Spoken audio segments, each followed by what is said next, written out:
વડોદરા શહેરમાં ચાલી રહેલી ચૂંટણી પ્રક્રિયા દરમિયાન આચારસંહિતાના ભંગનો મુદ્દો ફરી એકવાર ચર્ચામાં આવ્યો છે. મહેન્દ્રસિંહ બાપુએ આક્ષેપ કર્યો છે કે તારીખ 8 એપ્રિલ 2024ના રોજ માંજલપુર વિસ્તારના ધારાસભ્ય યોગેશ પટેલ દ્વારા ચૂંટણી પંચના નિયમોને અવગણીને પોતાના મત વિસ્તાર બહાર અમદાવાદી પોળ વિસ્તારમાં ઉશ્કેરણીજનક પોસ્ટરો લગાવવામાં આવ્યા હતા. મહેન્દ્રસિંહ બાપુના કહેવા મુજબ આ પોસ્ટરોમાં વડોદરા શહેરના લોકો અંગે અભદ્ર અને અપમાનજનક શબ્દોનો ઉપયોગ કરવામાં આવ્યો છે, જેના કારણે શહેરમાં અસંતોષ અને અરાજકતા ફેલાઈ શકે છે.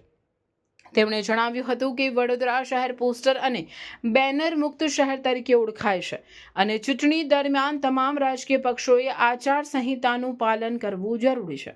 તેમણે ચૂંટણી પંચને મામલે યોગ્ય તપાસ કરી નિયમ ભંગ કરનારાઓ સામે કડક કાર્યવાહી કરવાની માંગ કરી છે. ના ઉંદરો પર અખતરા થતા હોય એ પ્રકારનું વડોદરા શહેરની અંદર રાજકીય જે દાદાગીરી કહેવાય, કિન્નાખોરી કહેવાય, કાયદો વ્યવસ્થા સૌ માટે સરખા હોય. જ્યારે આચારસંહિતાનું પાલન કરવાનું આવે ત્યારે આપણે સૌ મતદાર છીએ અને લડનારા ઉમેદવાર છે, પણ સર્વોપરી તો સરકાર છે. જ્યારે આચારસંહિતા લાગ્યા પછી ગુજરાતના સૌથી સિનિયર ધારાસભ્ય જેમણે પોતાની વિધાનસભા માંજલપુર છોડી અને રાવપુરા વિધાનસભામાં અમદાવાદી પોળ એક મોટું બેનર લગાવ્યું. એ બેનરની અંદર એમણે શું ઇન્દિરા ગાંધી મૂર્ખ હતા કે એમણે ફિરોજ ગાંધી સાથે લગ્ન કર્યા? હવે આની અંદર ખડકે જે બોલી ગયા, જે એનું ઊંધું અર્થઘટન કરી અને પ્રજા સમક્ષ વાત ફેલાઈ અને જે અરાજકતા વડોદરામાં ફેલાવવાની કોશિશ કરી, તો હું આપના માધ્યમથી ગુજરાતના સૌથી સિનિયર ધારાસભ્ય યોગેશભાઈ પટેલને કહેવા માગું છું, વડોદરા મૂરખ છે. તમે જેમ ધવડાવશો એમ વડોદરાવાળા ધાવી લેશે, તમે જેમ લોલીપોપ ખવડાવશો એમ ખાઈ લેશે. અમે તો મોદીજીના ફોટા જોઈને વોટ આલ્યા. અને યોગેશ કાકા, તમે તો ભારતીય જનતા પાર્ટીનો રેકોર્ડ તોડ્યો કે વડોદરાની લાગણી અને જે તમને ટિકિટ અપાઈ હતી ને, એ બેન શ્રી મેનકાબેન ગાંધીના આશીર્વાદથી, એમની મહેનતથી ટિકિટ મળી. છેલ્લા 3 ટર્મ્સથી તમે નહોતા રિપીટ થવાના.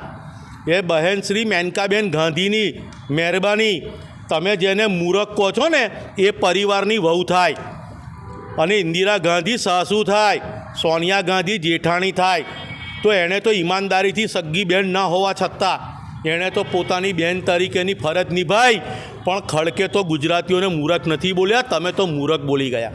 તમારે બોલતા પહેલાં વિચાર કરવો જોઈએ કે તમે લોકશાહીના એક રક્ષક છો, તમે પ્રજાના એક સેવક છો.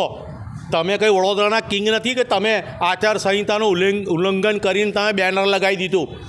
આ વડોદરા છે ને લોકશાહીનું છે, રજવાડા ગાયકવાડનું છે. તો ગાયકવાડે પણ આવું કૃત્ય નથી કર્યું અને તમે ગુજરાતીઓને મૂર્ખ લખી દીધા. તો તમને કહી દઉં, ફિરોજ ગાંધી ગુજરાતી હતા અને જ્યારે કોઈ કોંગ્રેસમાં મૂર્ખ નથી બોલ્યા, કારણ કે તમે જે બોલવા જાઓ છો ને એને ગુજરાતની પ્રજા, વડોદરાની પ્રજા સાંભળી લે છે ને. કારણ કે હવે તમારી ઉંમર થઈ ગઈ લાગે, એટલે લાગે છે કે હવે આ લોકો તમારો ઉપયોગ કરી રહ્યા છે. આ ઉંમરે ભગવાનનું નામ દેવાનું હોય, કોઈના ઉપયોગ ના ખાવાનું હોય આપણે. એટલે માટે હું મારા વડોદરા શહેરના અવાજ તરીકે, વડોદરાના અવાજ તરીકે હું મારા ફરજના ભાગરૂપી હું આજે માનનીય આદરણીય કલેક્ટર સાહેબશ્રીને ફરિયાદ આપવા આવ્યો છું કે તાત્કાલિક ધોરણે સામાન્ય વ્યક્તિ પર જે કાયદો લાગુ પડે એ કાયદો અને ધારાધોરણ કલમ બેસાડી માનનીય આદરણીય ધારાસભ્ય યોગેશભાઈ પટેલ વિરુદ્ધ ગુનો નોંધવામાં આવે, આચારસંહિતા ભંગનો. દર્શક મિત્રો, આવા જ લેટેસ્ટ અપડેટ અને સમાચાર જોવા માટે જોડાયેલા રહો ફેસબુક, ઇન્સ્ટાગ્રામ, યુટ્યુબ ચેનલ સાથે વિશ્વ ભારત ન્યૂઝ. દેશ વિદેશ તેમજ ગુજરાત રાજ્ય, જિલ્લા અને તાલુકા વિસ્તારના તમામ સમાચાર અને જાહેરાત માટે આજે જ સંપર્ક કરો. સામાજિક, ધાર્મિક પ્રસંગો, આકસ્મિક ઘટનાઓ અને ગેરકાનૂની પ્રવૃત્તિઓ તથા ભ્રષ્ટાચારની પોલ ખોલવા માટે સંપર્ક કરતા રહો. વિશ્વ ભારત ન્યૂઝ. સંપર્ક કરવા વિનંતી 9978702276.